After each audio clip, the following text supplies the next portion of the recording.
కొమరవెల్లి శ్రీ మల్లికార్జున స్వామివారి ఆలయ ఆదాయం తగ్గుముఖం పడుతుంది. జాతర బ్రహ్మోత్సవాలు ప్రారంభమై 4 వారాలు పూర్తయినప్పటికీ గతేడాదితో పోలిస్తే ఆదాయం తగ్గడం చర్చనీయాంశంగా మారింది. స్వామివారి ఆర్జిత సేవలు, వసతి గదులు, పట్నాలు, విరాళాలు వంటి వాటిని ఆన్లైన్లో కాకుండా డబ్బులు చెల్లించి ఆఫ్లైన్లోనే టికెట్ల కొనుగోలు చేస్తుండటంతో ఆలయంలో పనిచేసే సిబ్బంది చేతివాటం ప్రదర్శిస్తుండడం ఆదాయానికి గండిపడుతుందనే ఆరోపణలు వినిపిస్తున్నాయి.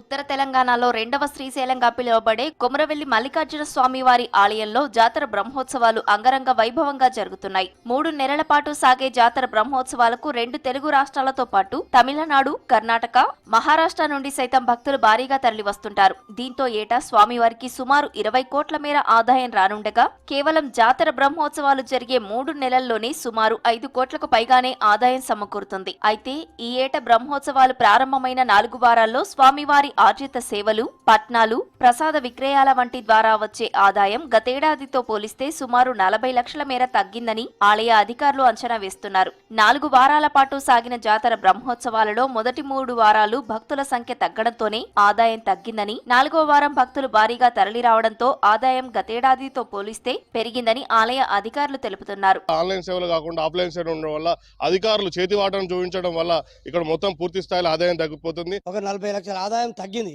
అది ఎవరు కూడా పట్టించుకునే నాదులు లేడు. ఎందుకు తగ్గుతుందో అనేది దేవస్థానం వాళ్ళకి ఇంతవరకు కూడా తెలియదు.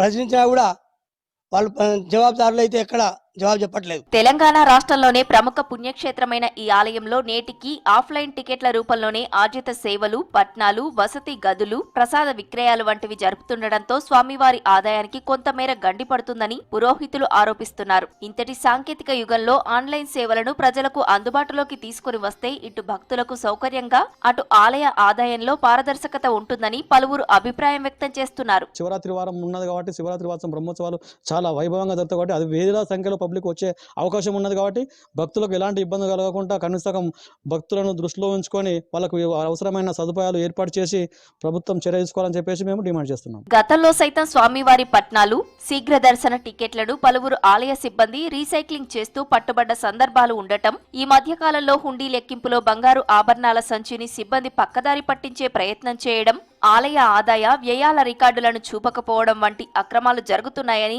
ఆగ్రహం వ్యక్తం చేస్తున్నారు. జాతర బ్రహ్మోత్సవాల సమయంలో సైతం భక్తులు స్వామివారికి కానుకలు, మొక్కులు చెల్లించుకోవాలన్నా, పట్నాలు, ఆర్జిత సేవలు, వసతి గదులను బుక్ చేసుకోవాలన్నా గంటల తరబడి వేచి చూడాల్సి వస్తుందని వాపోతున్నారు. దేవాదాయ శాఖ అధికారులు కొమరవెల్లి మల్లన్న ఆలయంలో ఈ హుండీ, ఆన్లైన్ టికెటింగ్ వంటి సేవలను అందుబాటులోకి తీసుకొని వచ్చి భక్తులకు ఇబ్బందులు తలెత్తకుండా చర్యలు తీసుకోవాలని కోరుతున్నారు. ఆన్లైన్ సేవలు వినియోగించడం వల్ల దేవాలయంలో ఆదాయం పెరిగేటువంటి అవకాశం ఉంది. భక్తులు ఏదైతే తమ మొక్కుబడులను కూడా ఆన్లైన్ రూపంలో చెల్లించుకునే విధంగా కూడా సౌకర్యాలు కల్పించినట్టయితే దేవాలయానికి మరింత ఆదాయం పెరిగేటువంటి అవకాశం ఉంది. ఆఫ్లైన్ ఉండడం వల్ల సిబ్బంది చేతివాటం మరింతగా పెరిగింది, ఆదాయానికి గండిపడేటువంటి అవకాశాలు ఉన్నాయి. రాష్ట్ర ప్రభుత్వం, దేవాదాయ శాఖ అధికారులు రాష్ట్రంలోని ప్రముఖ పుణ్యక్షేత్రమైన కొమరవెల్లి మల్లికార్జున స్వామి ఆలయ ఆదాయానికి గండి పడకుండా ఆన్లైన్ టికెటింగ్ విధానాన్ని ఏర్పాటు చేయడంతో పాటు ఆలయ ఆదాయంలో అక్రమాలపై ప్రత్యేక దృష్టి పెట్టాలని భక్తులు కోరుతున్నారు.